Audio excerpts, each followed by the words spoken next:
투자만 하세요. 관리는 미라가입니다. 안녕하세요. 미라파트너스 박미라입니다. 2023년 소득공제 업무가 어느 정도 마무리되어 가고 있죠. 종합소득 신고 대상자의 경우에는 5월이니까 아직 몇 달 남으신 것 같은데요. 근로소득자의 경우는 급여일이 얼마 남았으니 이제 어느 정도 마무리가 되어 가고 있는 것 같습니다. 2023년 개인투자조합의 소득공제 업무를 이번에 좀 진행을 해보니 여러분들께 몇 가지 주의하실 사항 혹은 좀 고민되는 사항들을 오늘 말씀드리고자 합니다. 여러분 잘 아시겠지만 개인투자조합은 조합의 출자함에 따른 소득공제 혜택이 아니죠. 조합이 벤처기업에 투자함에 따른 소득공제 혜택입니다.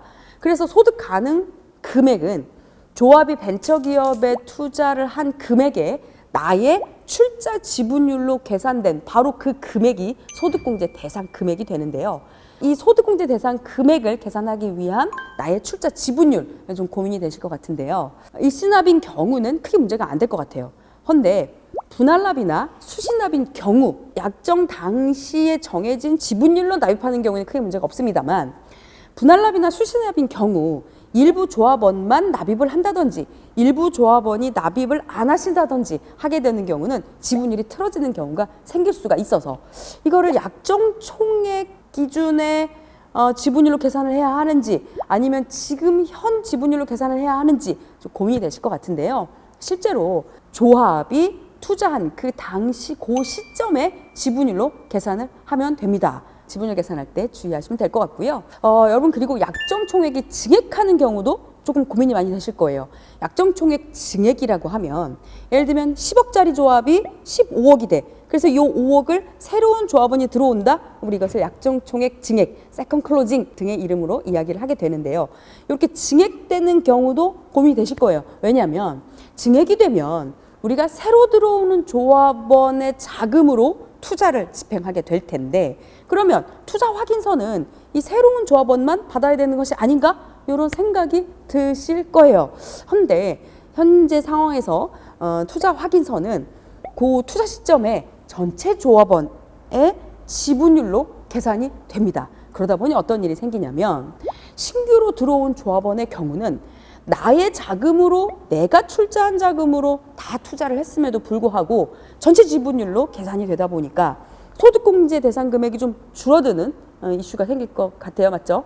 네, 그리고 기존 조합원들은 나는 내가 출자한 돈으로 투자하지 않았음에도 불구하고 투자 확인서가 나오는 거죠. 네, 그러다 보니까 난 투자를 안 했는데 나는 출자하지 않았는데 소득공제를 받아도 되나? 이런 고민이 되실 것 같습니다. 어떻게 해야 하는지 사실상 가이드가 별도로 있지는 않아서 고민이 되는 상황이긴 합니다. 그런데 조금 보수적으로 생각을 해보면 내 돈이 투자되지 않았는데 소득공제를 받는 게 맞나? 이런 고민이 조금 돼서 사실상은 소득공제를 받지 않는 것으로 가이드를 조금 해드리고 있기는 합니다만 정확하게는 국세청 질의응답을 통해서 여러분께 또 말씀을 드릴 수 있을 것 같습니다. 그 다음으로는 이런 케이스가 또 있어요. 기존 조합원의 출자 지분을 인수한 뒤에 투자를 하는 경우 이 부분도 소득공제를 받을 수 있는지 좀 고민이 되는 사항이기는 합니다. 그것은 보수적으로 봐야 될지 그렇지 말아야 될지는 고민은 조금 되는데요. 예를 들면 투자를 한 다른 사람의 출자 지분을 인수하는 건 당연히 소득공제 추징 대상이에요. 하지만 다른 사람의 지분을 인수하고 이 돈으로 신규 투자가 들어간 경우 투자 확인서를 통해 소득공제를 받을 수 있을지에 대해선 역시나 질의가 필요할 것 같습니다. 마지막으로 여러분 추징 이슈가 있는데요. 개인투자조합이 기업에 투자를 하고 3년이 지나기 전에 해당 지분을 이전하거나 회수하는 경우는 추징 대상이 되는데요. 이런 케이스가 있습니다. 기업이 합병되거나 폐업하거나 청산하는 경우 이 경우에도 추징 대상일까?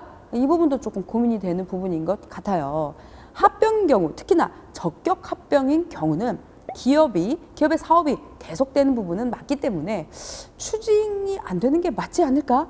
이런 생각이 좀 들기는 합니다. 하지만 폐업이나 청산 같은 경우 해당 부분을 추징 대상이 될지는 이 역시도 국세청의 정확한 질의가 필요할 것 같아요. 그래서 미라파트너스는 이러한 여러 가지 고민되는 사항들을 국세청 질의를 통해서 답변을 받아보고 여러분들이 추후에 소득공제 하실 때 고민이 되거나 문제가 되지 않도록 다음번에 알려드리도록 하겠습니다.